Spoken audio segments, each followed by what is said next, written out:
এসো কুরআন হাদিসের আলোয়। খারাপ স্বপ্ন দেখা থেকে বাঁচার উপায় কি? অনেক সময় মানুষ দুঃস্বপ্ন বা যে স্বপ্ন দেখে মানুষ ভড়কে যায়, ভয় পেয়ে যায়, এগুলো অনেক সময় শারীরিক দুর্বলতার কারণে হয়, মানসিক অবসাদগ্রস্ত থাকার কারণে হয়। অতএব সেটি যেন না হয় সেটি খেয়াল করা দরকার। অনেক সময় নির্ঘুম থাকার কারণে অল্প ঘুমালে বা সামান্য ঘুমানোর সময় এই ধরনের পরিস্থিতি তৈরি হয়।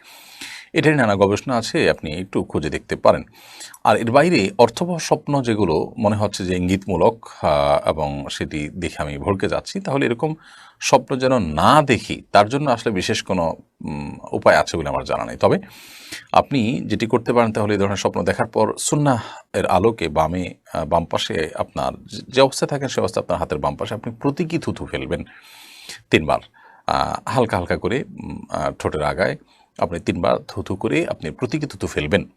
এর বাইরে আমানতু বিল্লাহি ওয়া রাসূলিহি পড়বেন এবং সম্ভব হলে সুযোগ থাকলে ২ রাকাত সালাত আদায় করবেন এবং সেই স্বপ্ন মানুষের কাছে বলে বেড়াবেন না। এগুলো হলো দুঃস্বপ্ন বা খারাপ স্বপ্ন দেখার পর করণীয়।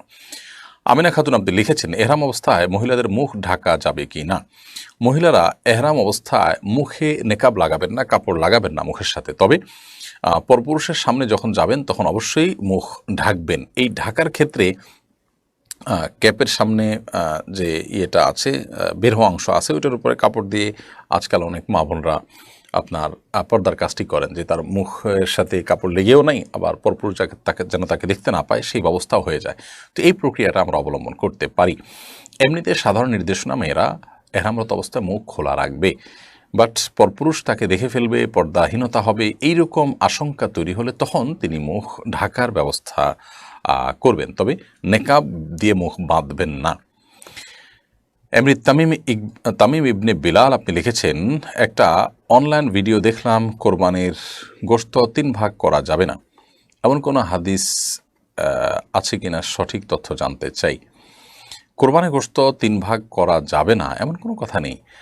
কোরবানির বরং হাদিসের আলোকে সেটি প্রমাণিত, অর্থাৎ আমাদের কোরবানির গোশত আমরা যখন আহরণ করব সেখান থেকে নিজেরা খাবো এবং আমাদের আশেপাশে থাকা অভাবী গরিব অন্যান্য মানুষকে দিব, আবার আত্মীয়স্বজনকে দিব, আপনজনকে দিব। তো এই ৩ ভাগে ভাগ করা কোনো ফরজ ওয়াজিব কোনো কিছু না, তবে মুস্তাহাব বলেছেন উলামা ইকরাম। আল্লাহ বলেছেন ফাকুলু মিনহা ওয়া আত'ইমুল কানিআ ওয়াল মু'তাররা। অন্য আয়াতে আল্লাহ বলেছেন আতিমুল বাইসাল ফকির, আমরা নিজেরা কোরবানি গোশত খাবো, গরিব অসহায় মানুষকে দিব, অন্যান্য আত্মীয়স্বজন বন্ধুবান্ধব পরিচিতজনকে আমরা দিতে পারি। তবে এই ৩ ভাগ করা কোনো ফরজ ওয়াজিব বা আবশ্যক কোনো বিষয় না, যেটা না করলে কোরবানি হবে না এমনটি নয়।